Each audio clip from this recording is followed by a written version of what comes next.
Salam değerli izleyiciler, her birinizin sabahınız xeyir, her birinizi hoş gördük. Ümumi Azərbaycanımızı bütün mürbətdə yaşayan kardeşleri salamlayıram. Bu günləri ayın 10'u Aprel 2026. Bərdə Qoyun Quzu Bazarından.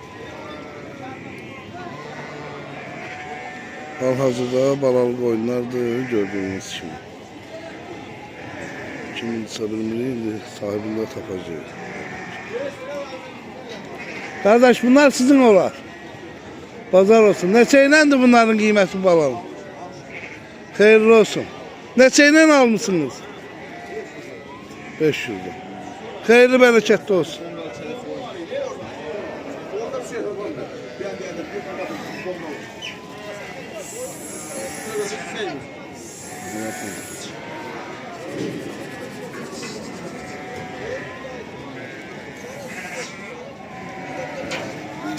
Gözəl kişi, bunlar neçəyləndir qiymət?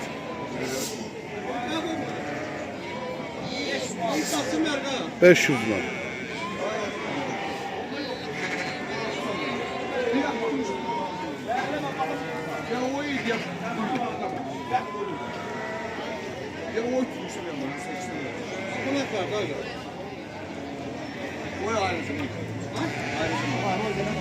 Narahat olma.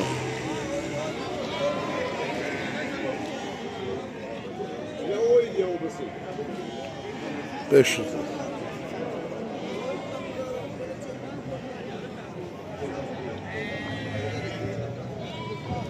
Keçilər sənin olar. Bazar olsun. Neçə iləndir bu balalılar? 260 lan. Hardan da getmirsən gözəl qardaş. Qəhrəman tərtər. Nə gözəl. Bunun südçüsü var. 2 litre, 1 litre. Belası yok.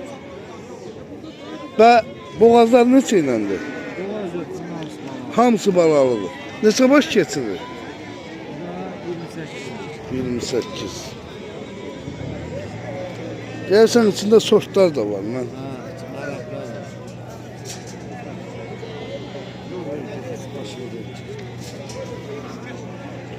Öz təsərrüfatın olar. Tərtərin hansı kəndi? Sarıcalı kəndi. Ne güzel. Allah xeyirli bazar versin.